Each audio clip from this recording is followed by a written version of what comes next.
আচ্ছা, আমরা আগের দিনে মেন্ডেলের এক সংকর জনন পরীক্ষা করেছিলাম, তাই তো? মেন্ডেলের এক সংকর জনন পরীক্ষা দেখেছিলাম এবং সেখানে চিকার বোর্ড দেখেছিলাম। মেন্ডেলের মোটর গাছ নিয়ে এক সংকর জনন পরীক্ষা করেছিলেন। আজকে আমরা এবং গিনিপিগ নিয়েও একটা এক সংকর জনন পরীক্ষার দেওয়া ছিল। আজকে আমরা যেটা আলোচনা করবো সেটা হচ্ছে দ্বিসংকর জনন পরীক্ষা।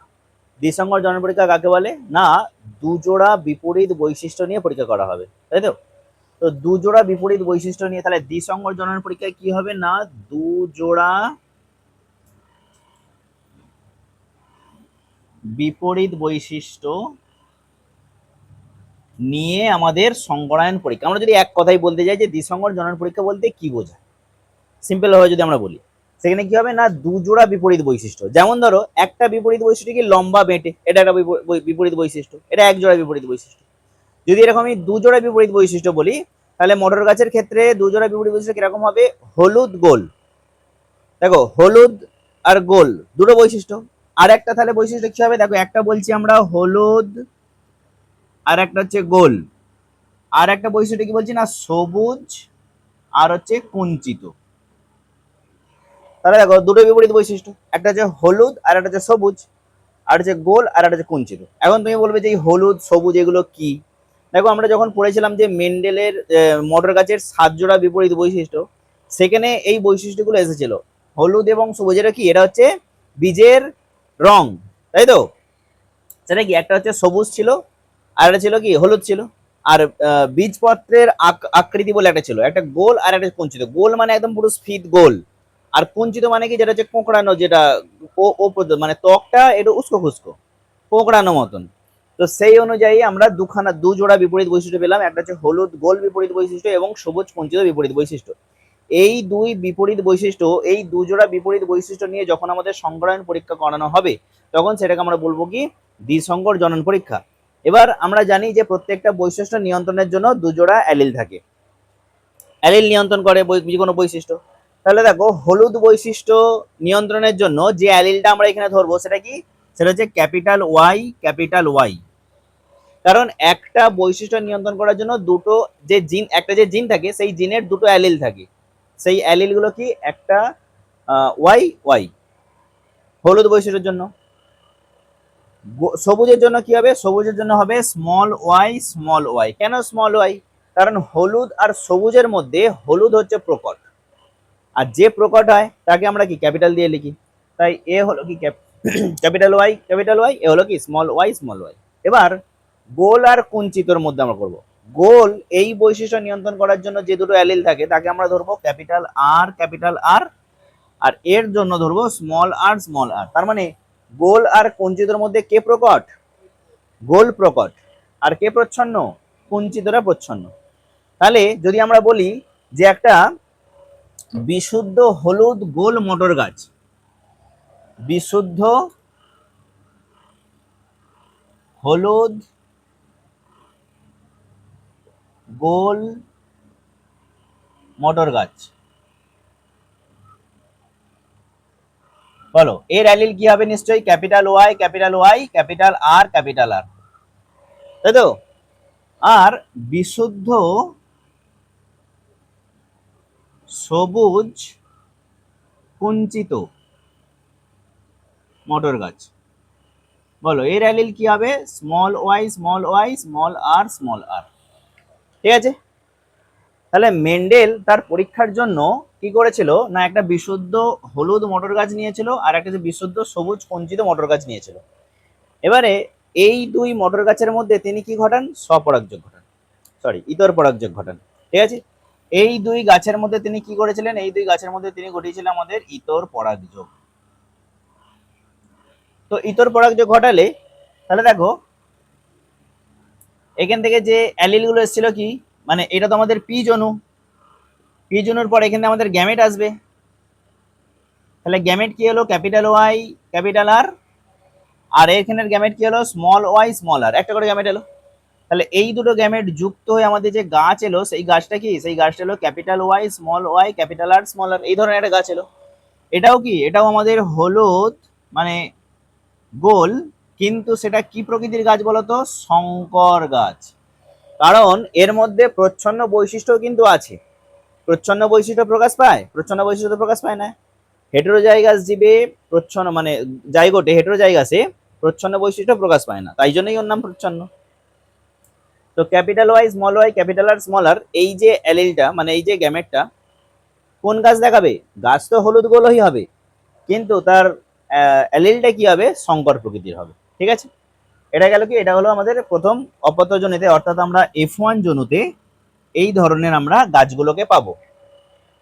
এবারে এই যে মটর গাছগুলো পাওয়া গেল, এদের মধ্যে এবার কি করানো হবে? স্বপরাগযোগ করানো হবে। ঠিক আছে, তাহলে এই capital Y small y capital R small r এবং এর সঙ্গে কি করানো হবে? স্বপরাগযোগ করাবো আমরা। এবার কি হবে? Capital Y small y capital R small r এই একটা গাছের স্বপরাগযোগ করানো হলো।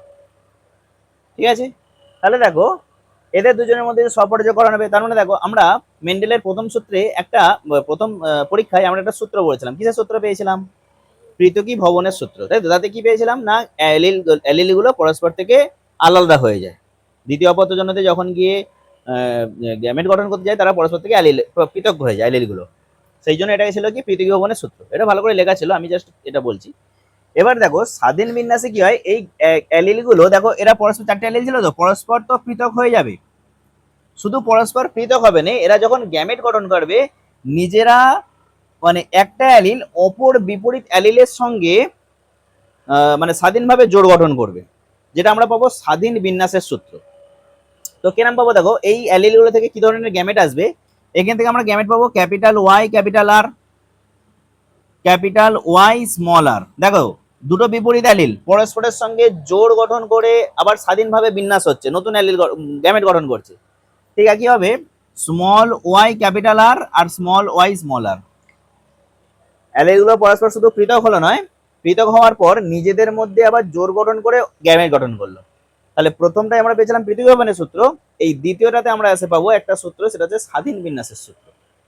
আগে আমরা বলে দিলাম কিভাবে সূত্রটা আছে। দেখো দেখো গ্যামেট গঠনকালে এরা পরস্পর থেকে শুধু পৃথক হচ্ছে না, পৃথক হওয়ার পরে নিজেরা বিপরীত অ্যালিলের সঙ্গে যুক্ত হয়ে গ্যামেট গঠন করছে, তাই তো? তাহলে শুধু পৃথক হলো নি, পৃথক হওয়ার পরে নিজেরা আবার গ্যামেট গঠন করলো, তাহলে এটাকেই বলে কি? স্বাধীন বিন্যাস। তো সেই কারণের জন্যই মেন্ডেল দ্বিতীয় সূত্র, দ্বিতীয় পরীক্ষা থেকে তিনি কি সিদ্ধান্তে এসেছিলেন? স্বাধীন বিন্যাসের সূত্রে এসেছিলেন। ঠিক আছে, তাহলে প্রথম মডেল কাছ থেকে আমি অ্যালিল গুলো পেলাম।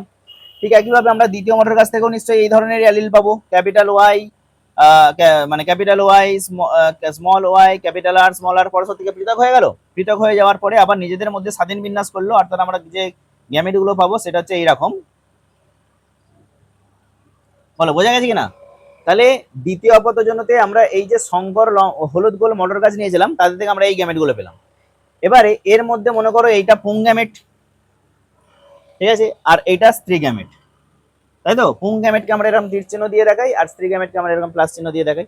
তাহলে এই পুং গ্যামেট এবং স্ত্রী গ্যামেটের মধ্যে আমরা এবার চেকার বোর্ড করবো, মানে F2 জনুর চেকার বোর্ড। তার জন্য আমাকে এই বোর্ডটা মুছতে হবে। বোর্ডটা মুছতে তাহলে খাতায় নিশ্চয়ই তোমরা করেছো, খাতায় করে নেবে। আচ্ছা, F2 জনুর চেকার বোর্ড আমরা এবার করবো। তাহলে কি লিখছি না? F2 জনুর চেকার বোর্ড, ভালো করে একটু খেয়াল করবে। F2 জনুর checker board.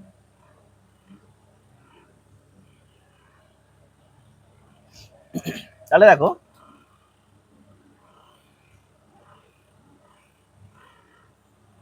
আমি এইদিকে পুং গ্যামেট রাখছি আর এইদিকে স্ত্রী গ্যামেট রাখছি। তাহলে এইখান থেকে আমরা কি অ্যালিল পেয়েছিলাম? Capital Y capital R capital Y small r small y capital R small y small r, তাই তো?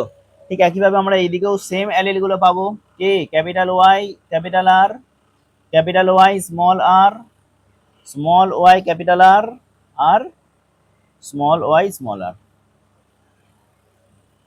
এগুলো পেলাম তো,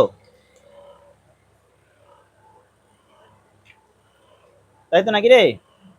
এবারে দেখ, যদি আমরা এইটার সঙ্গে যদি এইটা যুক্ত হয়, যদি এই অ্যালিলটার সঙ্গে যদি এই অ্যালিলটা যুক্ত হয়, তাহলে কি গাছ হবে? দেখো মানে এর অ্যালিলটা কি হবে? Capital Y capital Y capital R capital R. যদি এইটার সঙ্গে এইটা যুক্ত হয় তাহলে কি হবে? ক্যাপিটাল ওয়াই ক্যাপিটাল আর, এই sorry, capital Y capital R small r. Y গুলোকে এক জায়গায় রাখবে, আর গুলোকে এক জায়গায় রাখবে, তাহলে আমাদের বুঝতে সুবিধা হবে।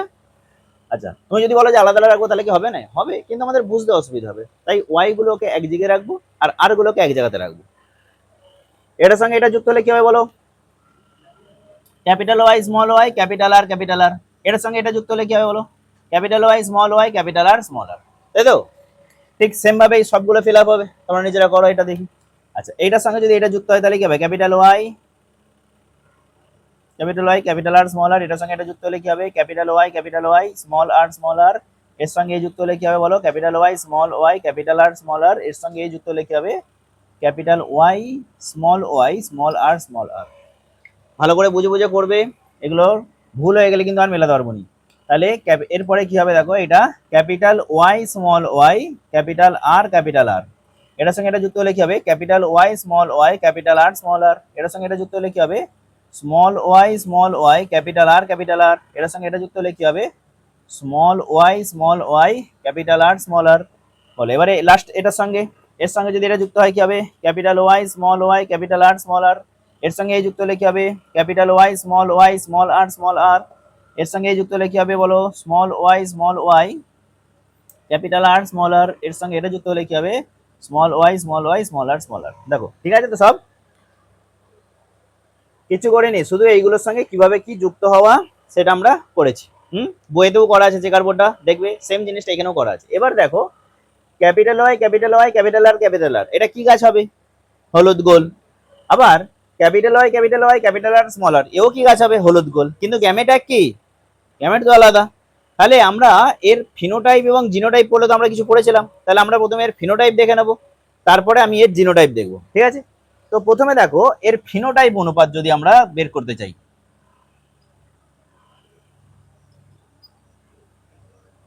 দেখো ফিনোটাইপ আমি বলছি ধরো হলুদ গোল, এই ফিনোটাইপের গাছ আমরা কতগুলো পাবো, এই ফিনোটাইপের আমরা যদি গাছ পাই আমি বলে দিচ্ছি। আচ্ছা কি কি পাবো, হলুদ গোল, হলুদ কুঞ্চিত, সবুজ গোল, আর হচ্ছে সবুজ কুঞ্চিত, এই চার ধরনের আমরা ফিনোটাইপ দেখতে পাবো।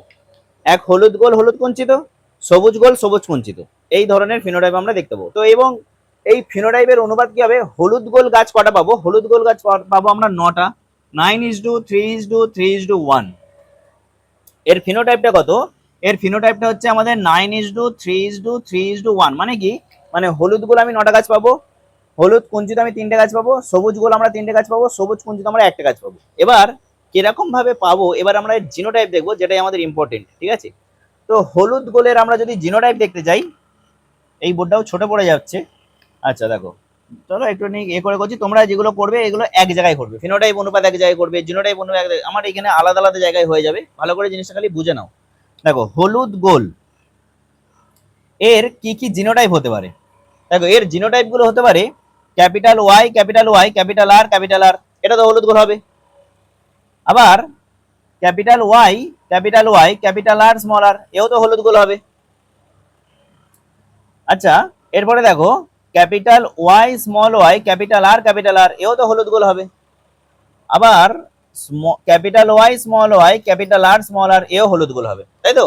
এই প্রত্যেকটা জিনোটাইপই কি হচ্ছে, হলুদ গোলের জিনোটাইপ। এবারে দেখো এটা বিশুদ্ধ হলুদ গোল, এটা বিশুদ্ধ হলুদ গোল, এরম গাছের কটা সংখ্যা, দেখ একটাই আছে, 1, তার মানে এর এ কত 1, ঠিক আছে? এবার দেখো capital Y capital R small r, মানে বিশুদ্ধ হলুদ কিন্তু শঙ্কর সবুজ, কোন এটা কি লিখলাম, বিশুদ্ধ হলুদ আর গোল, শঙ্কর গোল।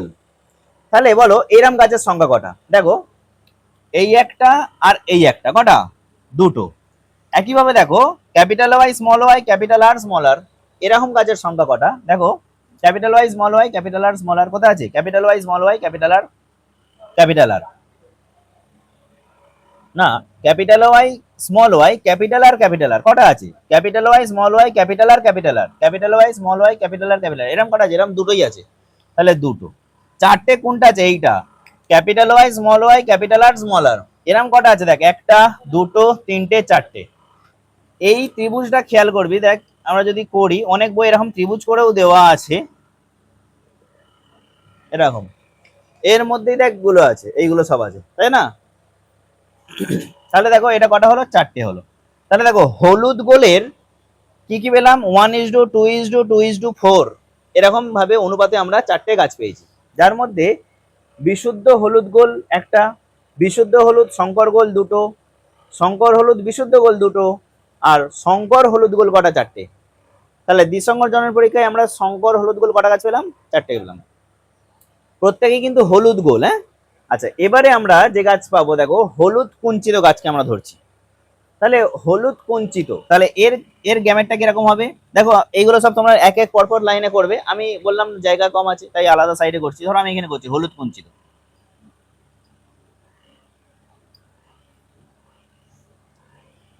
আচ্ছা হলুদ কুঞ্চিতর কটা গ্যামেট হতে পারে, দেখো হলুদ কুঞ্চিত মানে কি, ক্যাপিটাল ওয়াই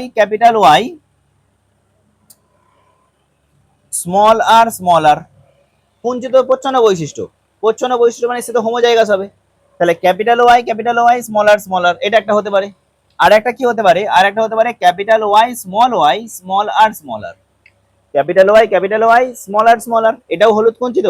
আবার ক্যাপিটাল ওয়াই স্মল আর এও হলুদ কুঞ্চিত। বলো এরকম গাছের সংখ্যা কটা, ক্যাপিটাল ওয়াই ক্যাপিটাল স্মল আর দেখ এই একটা একটা আর নেই, আর এইটা দেখ দুটো, এই একটা আর এই একটা, কটা, দুটো। তাহলে দেখ এটাকেও যদি এইভাবে দেখ, এটা একটা ত্রিভুজ, তো ত্রিভুজের মধ্যে পড়ছে।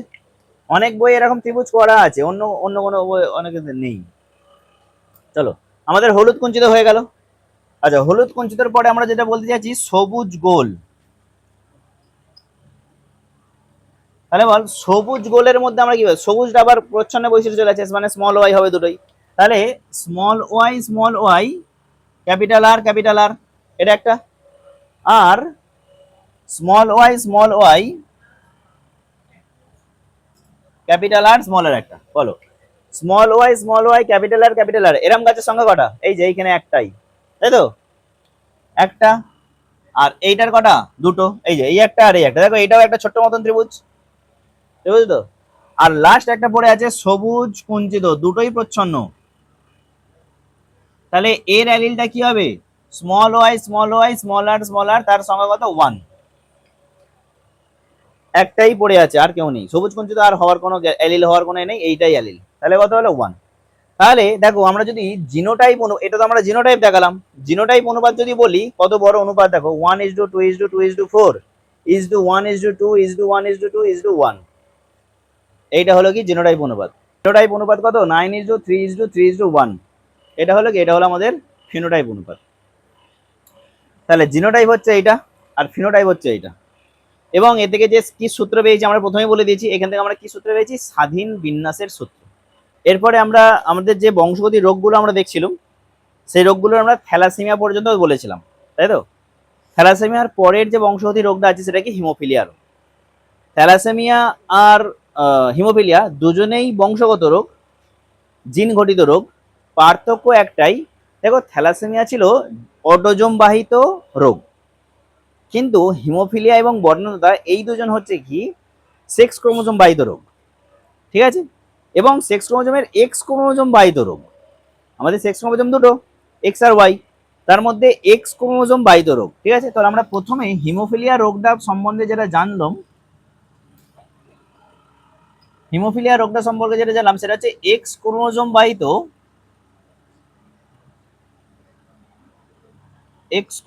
বাহিত প্রচ্ছন্ন রোগ। বলছে যে কোথাও সামান্য কেটে বা ছড়ে গেলে অনেকক্ষণ ধরে এবং অনেকটা বেশি, আমাদের সামান্য কোথাও কেটে গেল ছড়ে গেল, ঠিক আছে, কি হয়, কেটে গেল ছড়ে গেল, সামান্য একটু রক্ত বেরোলো, ঠিক হয়ে গেল। কিন্তু যারা হিমোফিলিয়া রোগাক্রান্ত হবে তাদের এই সামান্য কেটে বা ছড়ে যাওয়াটা তাদের কাছে একটা বিরাট বড় ব্যাপার, সেখান থেকে রক্ত আর থামবেই না, বা হতে অনেক সময় নেয়, আমাদের কত 2-5 মিনিটের মধ্যে রক্ত জমাট বেঁধে যায়, থেমে যায়। দেখো মহিলার শরীরে যে সেক্স ক্রোমোজোম দুটো আছে সেটা কি কি আছে, সেটা দুটোই আমাদের কি আছে, এক্স আছে। কিন্তু একটা পুরুষের শরীরে কি একটা এক্স ক্রোমোজোম আছে, একটা ওয়াই ক্রোমোজোম আছে। এবার দেখো যদি পুরুষের এক্স ক্রোমোজোম যদি এই হিমোফিলিয়া মিউটেশন মানে রোগ বহন করে, তাহলে এ কি হয়ে যাবে, এ আক্রান্ত হয়ে যাবে। আর এর শরীরে তো দুটো এক্স ক্রোমোজোম আছে, তাহলে যদি একটা এক্স ক্রোমোজোম স্বাভাবিক থাকে, একটা এক্স ক্রোমোজোম যদি রোগাক্রান্ত হয়ে থাকে, তাহলে এ বলো এ রোগাক্রান্ত হবে কি, হবে না। বাহক হবে। আচ্ছা, তাহলে সেইখান থেকে আমি বলতে পারি যে পুরুষ কোনোদিনও বাহক হতে পারবে? পুরুষ বাহক হতে পারবে না। পুরুষ হয় আক্রান্ত হবে, নয় স্বাভাবিক হবে। পুরুষ কোনোদিনও হিমোফিলিয়ার বাহক হবে না। হিমোফিলিয়া বা বর্ণাঢ্য যাই বলো না কেন, এই দুটো রোগের ক্ষেত্রেই পুরুষ কোনোদিন বাহক হবে না। পুরুষ হয় আক্রান্ত হবে, নতুবা স্বাভাবিক হবে। মহিলা আক্রান্ত হতে পারে, বাহক হতে পারে, কারণ এর শরীরে দুখানা এক্স ক্রোমোজোম আছে। আর আমি বললাম কি, এক্স ক্রোমোজোম বাহিত প্রচ্ছন্ন রোগ, প্রচ্ছন্ন রোগ অলওয়েজ হোমোজাইগাসে প্রকাশ পায়, হেটেরোজাইগাসে নয়। ধরো তোমার একটা এক্স ক্রোমোজোম মিউটেশন হয়ে গেছে, একটা এক্স ক্রোমোজোম স্বাভাবিক আছে, তাহলে সেই স্বাভাবিক বৈশিষ্ট্যের প্রকাশ পাবে, অর্থাৎ তুমি হিমোফিলিয়া রোগ আক্রান্ত হবে না। যদি দুটো এক্স ক্রোমোজোমই যদি মিউটেশন হয়ে যায়, হিমোফিলিয়া আক্রান্ত হয়ে যায়, তখনই একমাত্র মহিলাটা হিমোফিলিয়া আক্রান্ত হবে। কিন্তু পুরুষের শরীরে একটা এক্স ক্রোমোজোম, তো এ হয় আক্রান্ত হয়ে যাবে, নয় স্বাভাবিক থাকবে, বাহক কোনোদিন হবে না। প্রশ্ন হয় যে পুরুষেরা হিমোফিলিয়ার বাহক হতে পারে কি পারে না, ব্যাখ্যা করো, মানে যুক্তি দাও আর কি।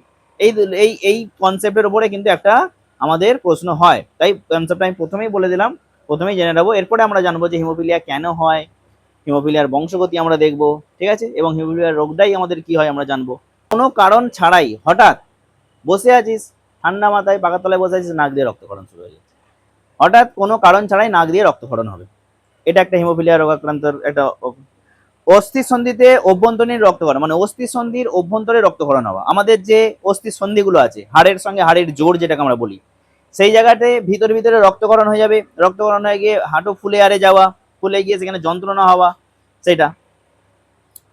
আচ্ছা, তীব্র হিমোফিলিয়া রোগাক্রান্তে, তীব্র যদি হয় হিমোফিলিয়া রোগাক্রান্ত, মস্তিষ্কের ভিতরে রক্তক্ষরণ হয়ে যাবে, রক্তক্ষরণ হয়ে গিয়ে যে ব্রেন হেমারেজ হয়ে যাওয়া, প্যারালাইজ হয়ে যাওয়া, এবং কি জীবনহানিও সম্ভাবনা, ব্রেন স্ট্রোক যেটাকে বলে থাকি। ব্রেন স্ট্রোকের জিনিসটা কি হয়, মস্তিষ্কের ভিতরেই রক্তক্ষরণ হয়ে যাওয়া, রক্ত ক্লট বেঁধে জমাট বেঁধে যাওয়া। তো রক্ত মস্তিষ্কের ভিতরে যদি রক্ত জমাট বেঁধে যায়, তাহলে কি হল, হয়ে গেল, এক প্যারালাইজ হয়ে যাবে, বা অনেক মৃত্যু পর্যন্ত হতে পারে, ব্রেন হেমারেজ যেটাকে বলা হয়। তাহলে এই রোগ এইগুলো হয়ে থাকে আমাদের হিমোফিলিয়া রোগে। হিমোফিলিয়া রোগের আমরা কারণ জানবো, যে এক্স ক্রোমোজোম অবস্থিত প্রচ্ছন্ন জিনের মিউটেশনের কারণে ফ্যাক্টর বলছে যে রক্ততঞ্চনে সাহায্যকারী ফ্যাক্টর 8, দেখো আমাদের রক্ততঞ্চনে যে সাহায্য করে সেখানে দুখানা ফ্যাক্টর আমরা জানবো, একটা হচ্ছে ফ্যাক্টর 8 আর একটা হচ্ছে ফ্যাক্টর 9। তো ফ্যাক্টর 8 এর যদি মিউটেশন ঘটে, তো সেই ফ্যাক্টর 8 এর বা অ্যান্টি হিমোফিলিক ফ্যাক্টর যেটাকে বলা হয়, সেটা একদম তৈরি হয় না। ফলে কি হয়, আমাদের হিমোফিলিয়া এ রোগাক্রান্ত হয়। তার নির্দেশ মতন কিছু যৌগ খরিত করে বা প্রোটিন খরিত করে, সেই প্রোটিন সে তার নির্দেশ মতন কাজ করে, সেই অনুযায়ী আমাদের বৈশিষ্ট্য প্রকাশ পায়।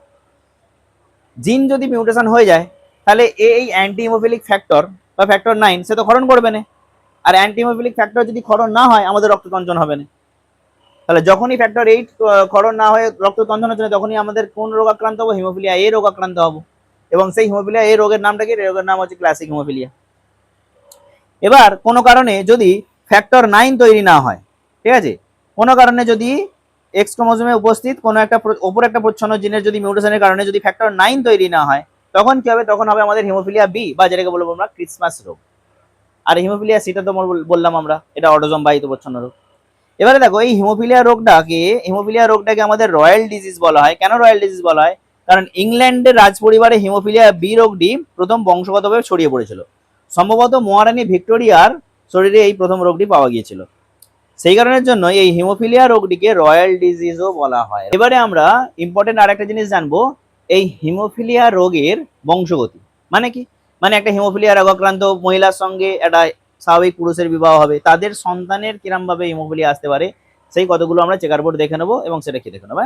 তো দেখো, যে কোনো বংশগতি করার আগে আমরা জানবো কি না, তার স্বাভাবিক এলিল আর প্রচ্ছন্ন এলিলটা আমরা দেখে নেবো, এইটাই ইম্পর্টেন্ট। হিমোফিলিয়া রোগের যেমন কারণ, লক্ষণ, আর তার সঙ্গে এই বংশগতিটা ইম্পর্টেন্ট। তো দেখো না বংশগতিটা কিরকম, তাহলে হিমোফিলিয়া আক্রান্ত অ্যালিল,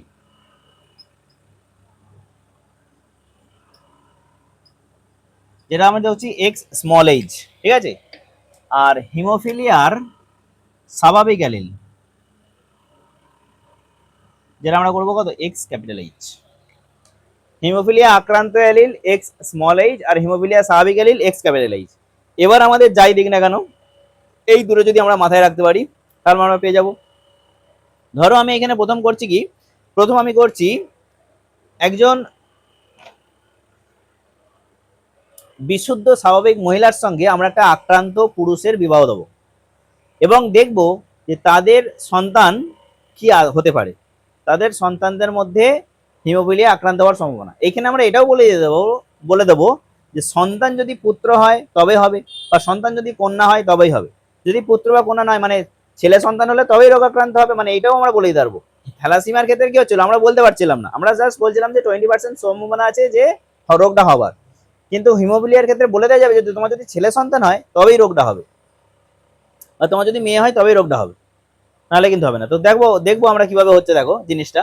তো আমরা বলছি কি না, একজন বিশুদ্ধ স্বাভাবিক মহিলা। বিশুদ্ধ স্বাভাবিক মহিলা মানে কি? বিশুদ্ধ স্বাভাবিক মহিলা মানে তার দুটো এক্স ক্রোমোজোমই স্বাভাবিক। আর আমি যদি শুধু জাস্ট স্বাভাবিক মহিলা, কিন্তু সে বাহক হতে পারে, কারণ মহিলা তো বাহক হতে পারে, আমরা প্রথমেই বলে এসেছি। তাহলে আমি এখানে বিশুদ্ধ কথাটার উল্লেখ করছি এই কারণের জন্যই, বিশুদ্ধ স্বাভাবিক।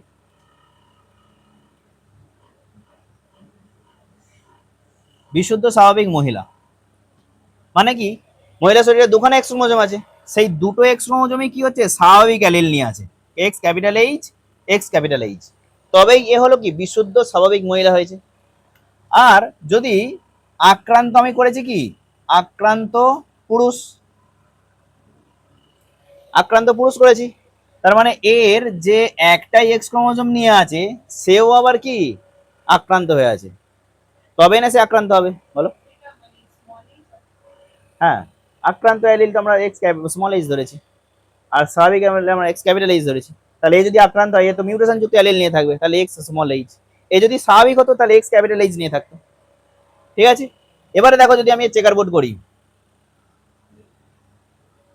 তাহলে এটা আমাদের পুরুষ অ্যালিল পুংগ্যামেট, আর এটা আমাদের স্ত্রী অ্যালিল স্ত্রী গ্যামেট। ধরো পুরুষ অ্যালিলের দিকে আমরা কি লিখবো, এক্স স্মল এইচ আর হচ্ছে ওয়াই, আর স্ত্রী অ্যালিলের দিকে কি লিখবো, X capital H by X capital H, কারণ মহিলা তো স্বাভাবিক হয়ে আছে।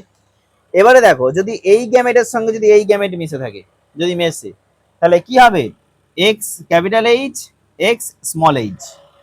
যদি এর সঙ্গে যদি এ মেশে তাহলে কি হবে, এক্স ক্যাপিটাল এইচ ওয়াই, এর সঙ্গে এ মিশলে কি হবে, X capital H x H, এর সঙ্গে এ মিশলে কি হবে, এক্স ক্যাপিটাল এইচ ওয়াই। তাহলে দেখো যদি পুত্র সন্তান হয় সে 100% ভালো, মানে বাবা আক্রান্ত হবে কিন্তু ছেলে আক্রান্ত হবে না। হিমোফিলিয়া আক্রান্ত হবে কি, হিমোফিলিয়া আক্রান্ত অ্যালিল আমরা পাচ্ছি না যদি ছেলে সন্তান হয়। আর যদি মেয়ে হয়, কন্যা যদি হয়, তাহলে কি হবে, সে বাহক হবে, তার শরীরে আক্রান্ত রোগ আসবে না, কিন্তু সে বাহক হয়ে যাবে মহিলা হলে, তাই তো। এবং সেটা চান্স কত, 50%, তাই তো। বোঝা গেছে জিনিসটা। তাহলে যদি পুত্র সন্তান হয় আক্রান্ত হবার সম্ভাবনাই নেই, মানে আক্রান্ত হবে না, 100% ভালো হবে। একজন আক্রান্ত পুরুষ, তার মধ্যে আক্রান্ত পুরুষ এবং স্বাভাবিক মহিলার বিবাহ হওয়া যেতেই পারে। পরের চেকার বোর্ডটা আমরা করবো গিয়ে একজন বাহক মহিলাকে নেবো আর একজন স্বাভাবিক পুরুষকে নেবো, দেখবো যে তাদের ক্ষেত্রে কি আসতে পারে। দুজনেই স্বাভাবিক, কারো রোগ নেই শরীরে, কিচ্ছু নেই, কারো কোনো অসুবিধা নেই, দুজনেই স্বাভাবিক, কিন্তু মহিলা হয়ে আছে এখানে বাহক আর পুরুষ হয়ে আছে এখানে স্বাভাবিক, কারণ পুরুষ তো বাহক হতে পারে না, পুরুষ হয় আক্রান্ত হবে নয় স্বাভাবিক হবে। তো আমরা আক্রান্ত নিয়ে একটা করলাম, এবার আমরা বাহক নিয়ে করবো, আর মহিলা একটা স্বাভাবিক নিয়েছিলাম, এবার আমরা বাহক নেবো। চলো তাহলে আক্রান্ত এই না বাহক মহিলা আর স্বাভাবিক বলবো, তাই তো, স্বাভাবিক পুরুষ। আক্রান্ত পুরুষ তো আগে নিয়েছিলাম, এবারে স্বাভাবিক পুরুষ নেই। চলো বাহক মহিলার এর অ্যালিল গুলো কি হয় বলো, X capital H X small H. একটা এক্স ক্রোমোজোম সে কি হয়ে আছে, মিউটেশন হয়ে আছে, মানে রোগ নিয়ে আছে, আর একটা এক্স ক্রোমোজোম সে স্বাভাবিক হয়ে আছে। তাহলে মহিলাটা কি হবে, মহিলাটা স্বাভাবিক হবে, অর্থাৎ তার শরীরে কোনো রোগ আসবে না, কিন্তু সে কি হয়ে গেছে, বাহক হয়ে গেছে। আর এ তো স্বাভাবিক পুরুষ, এর কাছে একটাই এক্স ক্রোমোজোম আছে, তাকে তো স্বাভাবিক করতেই হবে। তাহলে এ কি হলো না, এক্স ক্যাপিটাল এইচ ওয়াই। বোঝা গেছে। চলো এবারে দেখো, এবারে আমি এদের মধ্যে দেখবো চেকার বোর্ড। চলো তাহলে এটা আমাদের পুংগ্যামেট, এটা আমাদের স্ত্রী গ্যামেট। তাহলে পুংগ্যামেটে কি আছে, এক্স ক্যাপিটাল এইচ ওয়াই, আর স্ত্রী গ্যামেট কি আছে, X capital H by X small h. এবার দেখো যদি এক্স ক্যাপিটাল এইচ আর এক্স ক্যাপিটাল এইচ যদি যোগ হয় তাহলে কি হবে, এক্স ক্যাপিটাল এইচ আর X capital H. X capital H আর ওয়াই যদি যোগ হয় কি হবে, এক্স ক্যাপিটাল এইচ ওয়াই। যদি এর সঙ্গে এ যোগ হয় তাহলে কি হবে বলো, X capital H X small h. আর এর সঙ্গে এ যদি যোগ হয় কি হবে, এক্স স্মল এইচ ওয়াই। তার মানে কি পাচ্ছি দেখো, 50% চান্স, দেখো স্বাভাবিক, স্বাভাবিক, আর একই বাহক কিন্তু আক্রান্ত। মানে যদি পুত্র সন্তান হয় তাহলে পুত্র সন্তানের 50% চান্স স্বাভাবিক, আর বাকি 50% কি আক্রান্ত, তাই তো? মানে পুরুষ হলে হয় স্বাভাবিক এবং আক্রান্ত হতে পারে, এবং সেই সম্ভাবনা কত, 50%। কারণ 50% দেখতে পাচ্ছি স্বাভাবিক হচ্ছে, 50% দেখতে পাচ্ছি আক্রান্ত হচ্ছে। এবং যদি কন্যা সন্তান হয় স্বাভাবিক হবে, কিন্তু সেই স্বাভাবিকের মধ্যে একজন বিশুদ্ধ স্বাভাবিক আর একজন মানে বাহক, বাহক হয়ে যাচ্ছে, মানে এ স্বাভাবিক, এ বাহক। দেখো বর্ণান্ধ তিন ধরনের আছে, এক হচ্ছে লাল বর্ণান্ধতা, লাল বর্ণান্ধতা, নীল বর্ণান্ধতা, আর একটা সবুজ বর্ণান্ধতা। তো এর আগে পর্যন্ত আমরা হিমোফিলিয়া পড়েছিলাম, হিমোফিলিয়া রোগের বংশগতি দেখেছিলাম, হিমোফিলিয়া রোগের কারণ দেখেছিলাম। আজকে আমরা বর্ণান্ধতা রোগটা আবার প্রথম থেকে একটু দেখে নিই। তো বর্ণান্ধতা রোগটা সম্পর্কে আমরা যেটা জেনেছিলাম, বর্ণান্ধতা কি ছিল না, একটা হচ্ছে এক্স ক্রোমোজোম বাহিত, বর্ণান্ধতা রোগটা এক্স ক্রোমোজোম বাহিত কি রোগ, প্রচ্ছন্ন রোগ, তাই তো? যেমন হিমোফিলিয়া রোগটা ছিল এক্স ক্রোমোজোম বাহিত প্রচ্ছন্ন রোগ, বর্ণান্ধতা হচ্ছে এক্স ক্রোমোজোম বাহিত প্রচ্ছন্ন রোগ। মানেটা কি, মানেটা হচ্ছে এ হচ্ছে এক্স ক্রোমোজোম দ্বারা বহন বাহিত হবে। আর প্রচ্ছন্ন রোগ বলতে কি, একমাত্র হোমো জায়গাসে প্রকাশ পাবে, হেটেরো জায়গাসে প্রকাশ পাবে না। সেই হিসাবে দেখো মহিলাদের শরীরে কটা এক্স ক্রোমোজোম থাকে, দুটো এক্স ক্রোমোজোম থাকে। তাই দুটো এক্স ক্রোমোজোমেই যদি মিউটেশন ঘটে, বর্ণাঢ্য জিন যদি থাকে, তবেই কিন্তু মহিলাটা আক্রান্ত হবে, নাহলে কিন্তু আক্রান্ত হবে না। যদি একটা এক্স ক্রোমোজোম স্বাভাবিক হয়, একটা এক্স ক্রোমোজোম যদি আক্রান্ত হয়, তাহলে মহিলাটা কি হবে, স্বাভাবিক হবে, সরি বাহক, মানে স্বাভাবিক বাহক হবে। আর যদি পুরুষের ক্ষেত্রে যদি আমরা দেখি, দেখো পুরুষের ক্ষেত্রে তো একটাই এক্স ক্রোমোজোম, তাই তার এক্স ক্রোমোজোম হয় স্বাভাবিক থাকতে পারে অথবা মিউটেশন হয়ে যেতে পারে। যদি সে মিউটেশন নিয়ে থাকে, তাকে স্বাভাবিক করার জন্য আর এক্স ক্রোমোজোম নেই, তার মানে সে হয়ে যাবে আক্রান্ত হয়ে যাবে। তাই পুরুষেরা এই বর্ণান্ধতা বলো আর হিমোফিলিয়া রোগের ক্ষেত্রে বলো, কি হয়, আক্রান্ত বেশি হয়। বলেওছিলাম আগে যে এই দুই রোগের ক্ষেত্রে পুরুষেরা কেন বেশি আক্রান্ত হয়, কারণটা এটাই যে পুরুষদের শরীরে যে একটি এক্স ক্রোমোজোম, আর বর্ণান্ধ এবং হিমোফিলিয়া যাই বলো না কেন, এর যে এক্স ক্রোমোজোম বাহিত প্রচ্ছন্ন রোগ, আর পুরুষদের শরীরে একটাই এক্স ক্রোমোজোম, তাই এরা কোনোদিনও বাহক হতে পারে না, হয় একদম পুরো সরাসরি আক্রান্ত হবে। তাই পুরুষেরা বেশি আক্রান্ত হয়। আর মহিলাদের ক্ষেত্রে তো দুটো এক্স ক্রোমোজোম, তাই একটা এক্স ক্রোমোজোম যদি স্বাভাবিক থাকে, তাহলে সে স্বাভাবিক প্রকাশ করবে, অর্থাৎ সে বাহক হবে, কিন্তু স্বাভাবিক তো হবে। এর কারণটা যদি আমরা ভালো করে জানতে চাই, তাহলে কি বলছি না, লাল, নীল এবং সবুজ বর্ণ দেখার জন্য যে রঙ্গগুলো লাগবে সেগুলো কোথায় অবস্থান করছে, তার মধ্যে এই লাল এবং সবুজ বর্ণ দেখার জন্য যে রঙ্গগুলো, সেটা আমাদের অবস্থান করছে এক্স ক্রোমোজোমে। মানে রঙ্গক সংশ্লেষ করার জন্য যে জিনটা থাকবে, সেই জিনটা অবস্থান করছে কোথায়, এক্স ক্রোমোজোম। এখন যদি এক্স ক্রোমোজোমে কোনো কোনো মিউটেশন ঘটে, তাহলে কি হবে, ওই লাল বর্ণ দেখার জন্য যে সংবেদী যে রঙ্গকটা, সেটা খরিত হবে না। এখন সে যদি খরিত না হয়, তখন আমরা লাল বর্ণান্ধ হবে। আর যদি সবুজ বর্ণ দেখার জন্য যে রঙ্গকটা লাগবে, সেটা যদি খরিত না হয়, তাহলে আমরা সবুজ বর্ণান্ধায় পড়বো। আর অপরদিকে নীল বর্ণান্ধার জন্য যাই, সেটা যে জিনটা সেটা অবস্থান করছে, সেটা অবস্থান করছে আমাদের 7 নম্বর ক্রোমোজোম, অর্থাৎ অটোজোমে অবস্থান করছে। আর এই অটোজোমে অবস্থান করবে, মানে তাতে যদি কোনো কোনো কোনো মিউটেশন ঘটে, তখন কি হবে, আমাদের নীল বর্ণান্ধতা হবে। তাহলে এই ছিল বর্ণান্ধতার কারণ। এবারে আমরা জানবো কি, বর্ণান্ধতার বংশগতিটা আমরা জানবো। স্বাভাবিক অ্যালিলটা ধরে নেব,